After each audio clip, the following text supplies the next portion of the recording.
This happened last fall, and I still have no way of explaining what unfolded. It was a chilly Friday night, and my wife had taken our 1-year-old out to a pumpkin patch for a few hours.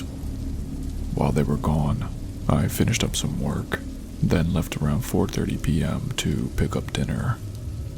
I got back home around 6:30 p.m., played with our dog, and knocked out a few chores. My wife and our kid got back around 7:30. We relaxed for a bit, and I went to bed around 9. I'm usually up early with our kids, so I try to get to bed on time. Not even 2 minutes after crawling into bed, I got a text from my wife. It was a picture of our dry eraser menu board that we kept on the fridge. Here's the weird part.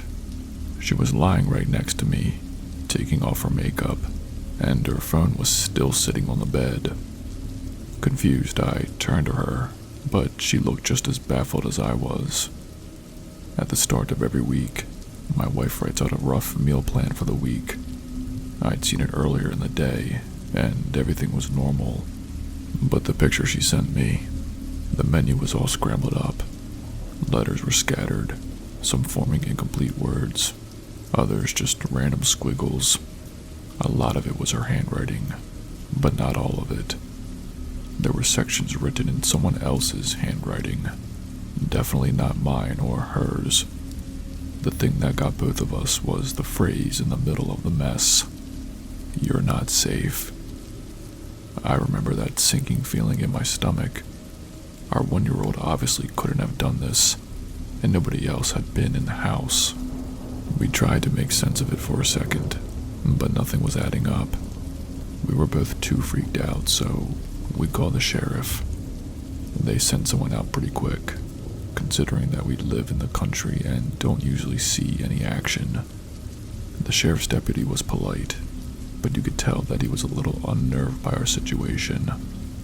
He looked around, checked the doors and the windows. Nothing. There were no signs of forced entry, no things out of place, nothing missing.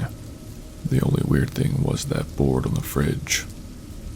After he swept the house, the deputy sat down with us and said it was probably best to change our locks. The people we bought the house from were an elderly couple, and we hadn't gotten around to changing the locks after we moved in. He suggested that someone with an old key could have came in, messed with the board, and left, but it was still strange. Why would they do something so random and leave without taking anything? That same night, we went ahead and changed the locks. It was almost midnight by the time we finished. My wife was on edge, and to be honest, I was too. I spent the night half awake, listening for any noise or sign that something was off. Nothing else happened that night, or the night after. In fact, it's almost been a year now, and everything's been normal since. But every time I walk by that fridge and see the new menu my wife writes, I can't help but glance at it, waiting to see if anything changes again. Maybe it was just some prank or a weird coincidence. Maybe the previous owners had some kind of explanation for it. But there's a part of me that can't shake the feeling that whatever happened wasn't random. I still get chills thinking about it, and every night, before I go to bed, I double check the doors and windows just in case.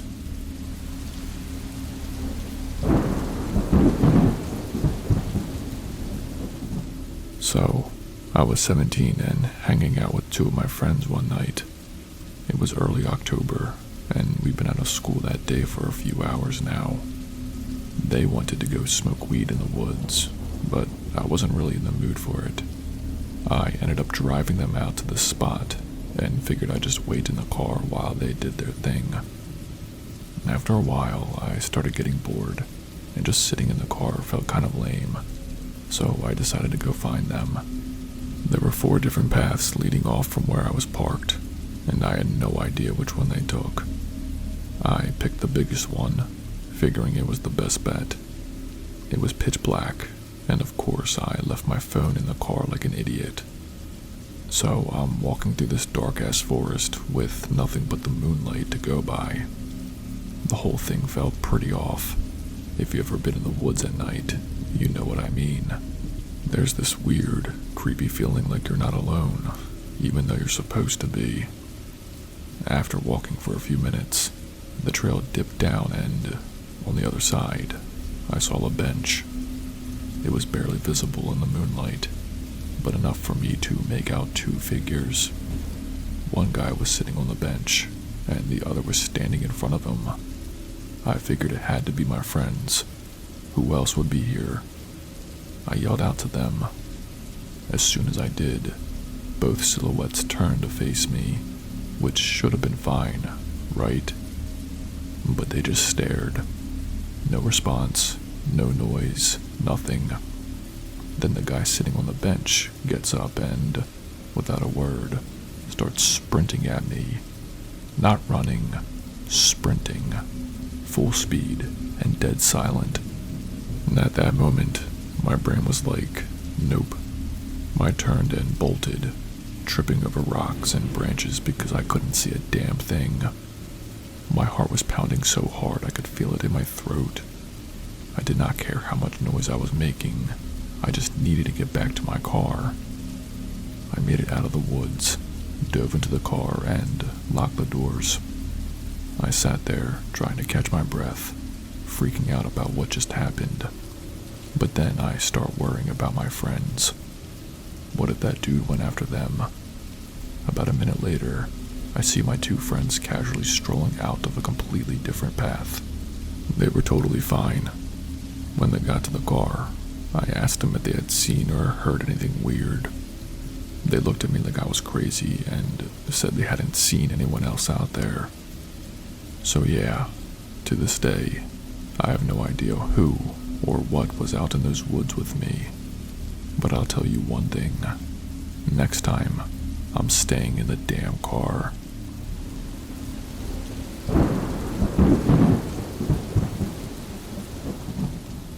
When I was 18, my friend Remy and I decided to go see the new Halloween movie. It was one of those late night showings, probably too late in hindsight, but we were excited. We figured we'd just walk home afterward, since the theater wasn't that far, maybe 20 minutes on foot. Neither of us wanted to waste money on an Uber. I've always been the type to stay aware when I'm out at night. I don't wear headphones. I'm constantly checking over my shoulder, just trying to stay alert. So when we were about halfway home, I noticed this guy behind us. He had his hood up, hands in his pocket, and was walking pretty slowly at first. Nothing immediately alarming, but I kept glancing back just to make sure he wasn't getting too close. Except, he was. Every time I looked, he seemed a little closer. At first, I thought maybe I was just imagining it. You know how your mind plays tricks on you when you're already a little spooked. But after the third or fourth time, there was no mistaking it. He was gaining on us, fast. My heart started racing. I did not want to freak Remy out yet, so I just picked up the pace a little, hoping she'd follow my lead. But then I made the mistake of looking back again. That's when I saw him. He was no longer just walking. He was sprinting right at us. "Run," I yelled at Remy. The problem? Remy was wearing these stupid Birkenstock slip-on sandals. You know, the ones that were everywhere back then. She could not run in them, so I grabbed her arm and practically dragged her along as we bolted toward the gas station up ahead. We made it to the gas station, and I started banging on the window, begging the clerk to let us in. The guy working there looked at us like we were insane, but finally came over to the window. I told him what was happening, practically screaming at him to let us in, but he just shook his head and pointed at a sign that said they'd lock their doors at a certain time. He wouldn't let us in. He did, however, grab his phone and said if the guy got any closer, he'd call the cops. That did not exactly calm me down, but it was something. I turned around, and sure enough, that guy was still coming. He slowed down as he came down the hill towards the gas station, staring at us the whole time, eyes locked on us. I thought for sure he was going to do something. The only thing that seemed to stop him was seeing the clerk on the phone. He did not look happy about it, but he kept walking, never breaking eye contact with us as he passed right by the gas station and continued down the street. I don't know if it was the phone, or maybe the fact that the clerk was a pretty big guy himself, but something made the guy change his mind. As soon as he was out of sight, I just broke down. I was full on sobbing, the adrenaline and fear finally catching up to me. Remy was shaking too, though she was trying to keep it together for my sake. We ended up waiting at the gas station until we felt safe enough to call an Uber, because there was no way in hell we were walking the rest of the way home after that. And even now, I still think about that night. The image that sticks with me is him sprinting towards us while my back was turned. What if I hadn't looked back that last time? What if I hadn't noticed until it was too late? It's crazy how 1 second can make all the difference.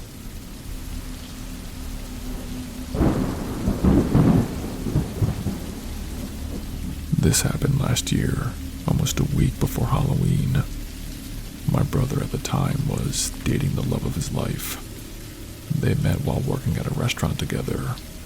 He was the piano player and she was a waitress. Things between them were going great. They had this connection that just clicked, like the kind you see in movies, except it was real.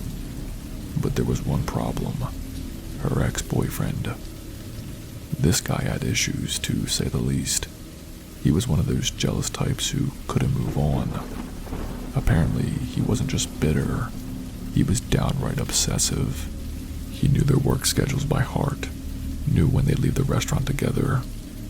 He must have been planning something for a while because he always knew where they'd be and when. I never met the guy, but from what I heard, he was a piece of work. My brother mentioned once that this guy would show up at the restaurant sometimes, lurking around, never saying much, just watching. Creepy as hell, but my brother and his girlfriend did not think he would do anything. They figured he was just some sad loser who couldn't let go. Turns out, they were wrong. One night, they were getting ready to leave work like they always did.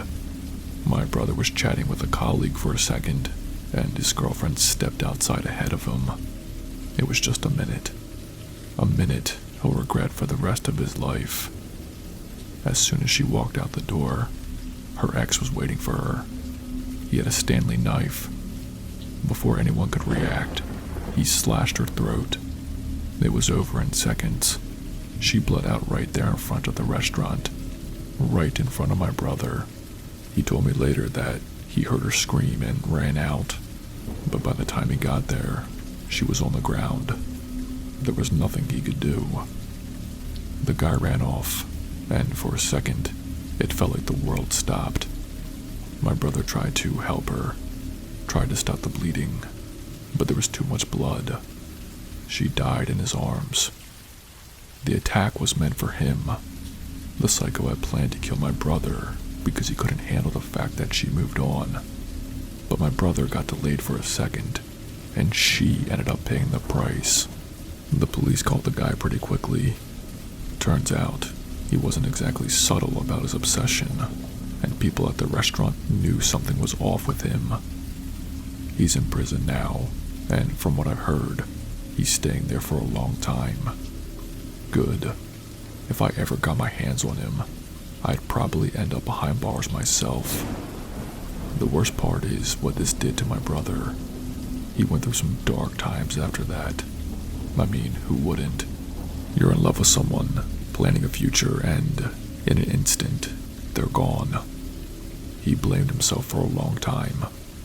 Kept saying if he hadn't stopped to talk, if he'd left with her, maybe things would have been different.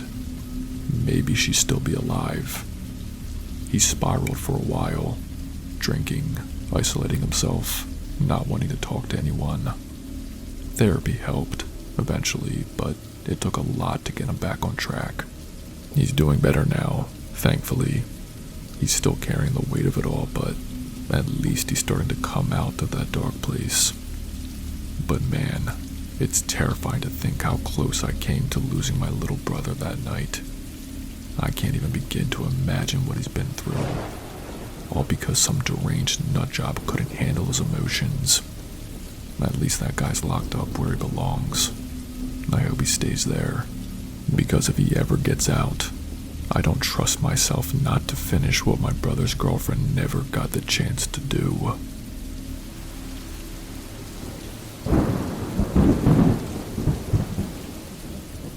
When I was about 7 years old, I had an experience that still freaks me out when I think about it. And to this day, I don't know how to explain it. And it was October, sometime in the middle of the night. I woke up and immediately noticed something was wrong. At the foot of my bed, this dark, smoky figure was crawling its way up towards me. My first thought was that I was having sleep paralysis, which I get a lot. But this time I could actually move. And I did the only thing that made sense at the time. I bolted. I jumped out of bed and ran straight to the landing outside my bedroom. That's when I saw another one. The second smoke figure was creeping up the stairs, one slow step at a time, coming out of the darkness from the floor below. I froze. There was no way down because this thing was blocking the stairs, and the first one was already coming out of my bedroom door. I was trapped. Now, I was 7, so I wasn't exactly full of problem-solving skills at the time. I did the only thing that came to mind. I screamed at the top of my lungs. The next thing I remember, my mom was running up the stairs. She grabbed me just as everything started to go black. I'm not talking about blacking out from fear or anything like that. It was like the smoke itself was crawling into my vision, making me blind. My head was spinning, probably from my blood pressure dropping. That happens to me sometimes when I stand up too fast. Anyway, my mom calmed me down, brought me back to bed, and eventually I must have fallen asleep again. End of story, right? Not quite. The next morning, I woke up feeling groggy, but I figured it was just from the weird nightmare that I had. I went to the kitchen and apologized to my mom for waking her up in the middle of the night. She gave me a confused look and asked what I was talking about. "You know," I said, "last night with the smoke thing, I woke you up the stairs." Her face went from confused to straight up concerned. "That was over a week ago," she said. "Not last night." I stared at her. "No, it wasn't. It was last night." She shook her head. "That happened 8 days ago, not last night." I did not know what to say. 8 days. I had no memory of anything after that night. It was like my brain had just skipped the entire week.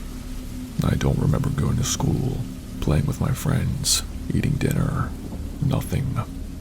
But according to my mom, I'd done all those things, and she had not noticed anything weird aside from me being a bit quiet, which wasn't unusual for me. She figured I was just having a rough time at school, which wasn't exactly uncommon. But I had no clue what had happened, and it still creeps me out. It's one thing to wake up from a nightmare and be freaked out by it. It's a whole other level of freaky when you wake up and find out your body has been going through the motions of everyday life without you for an entire week. So yeah, I guess the moral of the story is that if you ever feel like life is passing you by, well, maybe it actually is. Hey, what's up guys? It's Spooky. If you've made it this far, congratulations, you survived. If you did not know, I have an Instagram.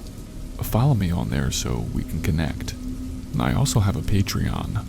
On there, you'll have direct access to me and can see the upcoming videos, polls, and soon-to-be exclusive stories only shared on there. If that's something that interests you, please consider joining. That's all I have for you guys tonight. stay spooky, and I'll see you in the next video.